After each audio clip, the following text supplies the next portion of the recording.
Wetin be this one? Go! Oh yeah, ever back.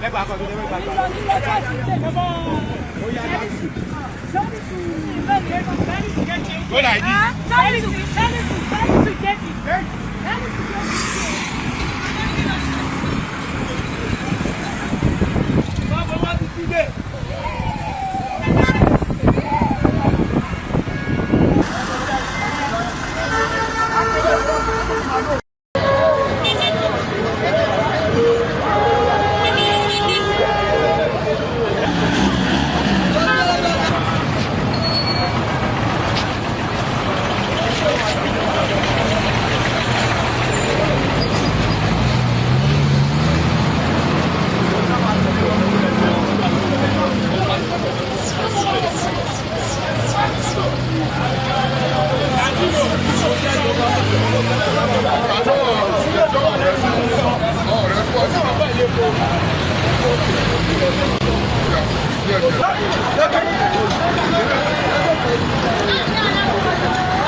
Wetin be this one?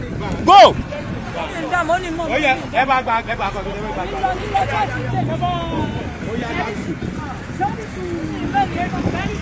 Go like this.